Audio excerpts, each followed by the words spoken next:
After paradise was lost, life did not end.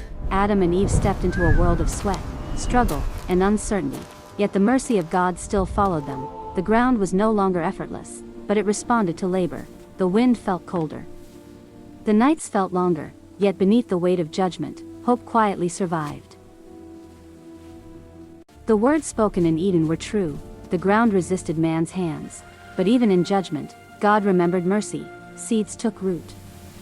Fields blossomed. The earth, though cursed, still answered to grace.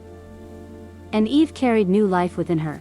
Pain awaited her, just as God had spoken. Yet every movement carried expectation. In the midst of toil, a future was being formed. The night was filled with cries unlike any the world had heard before. Pain carved through silence. And Adam watched helplessly, learning that love often stands beside suffering.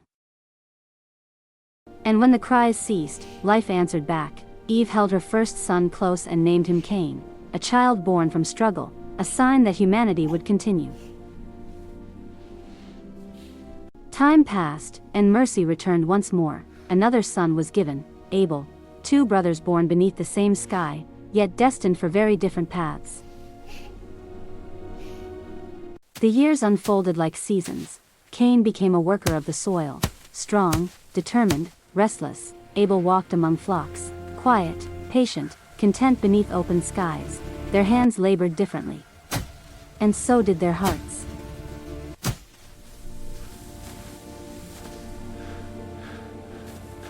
When the time came to honor the Lord, both brothers brought offerings. Cain brought the fruit of the ground, Abel brought the firstborn of his flock, the best he had, outwardly similar, inwardly very different. Fire from heaven answered Abel's offering, light wrapped around him like peace itself. The Lord looked with favor upon Abel, not merely for what he gave, but for the heart behind it. But Cain's offering received no answer. The smoke wandered into the wind, unanswered. Silence fell, and Cain's heart hardened beneath it. Then God said, Cain, if you do what is right, will you not be accepted? But sin waits like a predator at the door, and you must rule over it. Instead of turning back, Cain turned inward. Jealousy grew quietly, feeding on silence. The brother he once walked beside now felt like an enemy. One day, with a calm voice hiding a storm within, Cain spoke to Abel. Come, brother. I have something to show you. And Abel followed, unaware that trust can sometimes walk beside danger. In the quiet of the field, anger became action, and the earth drank human blood for the first time. The first family was broken by the hand of a brother. But the ground itself refused silence. Abel's blood cried out, not with words, but with truth, and heaven heard what earth could not hide. The voice of the Lord broke the silence. Cain, where is your brother?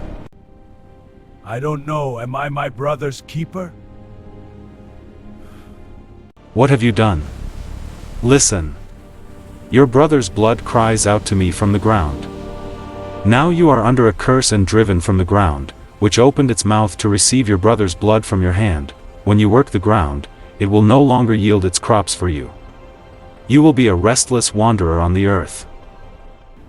My punishment is more than I can bear. You are driving me from the land, and whoever finds me will kill me. Not so. Anyone who kills Cain will suffer vengeance 7 times over.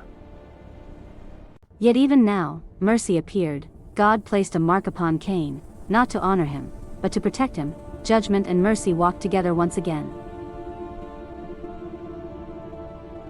And Cain went out from the presence of the Lord, a wanderer beneath endless skies. The first blood had been spilled, but the story of humanity had only begun, for even in darkness, the mercy of God still followed man. And he dwelt in the land of Nod, east of Eden. The ground that once bore witness to blood, now bore the weight of wandering. There, in a land far from the garden, life continued. He took a wife, and she conceived. And a son was born, and his name was Enoch. And so the generations of man began to multiply upon the earth. From sorrow came cities, from exile came legacy, from brokenness the story continued. For even outside the garden, the breath of God had not departed from mankind. If this story blessed you, don't forget to subscribe and turn on notifications so you never miss the next episode.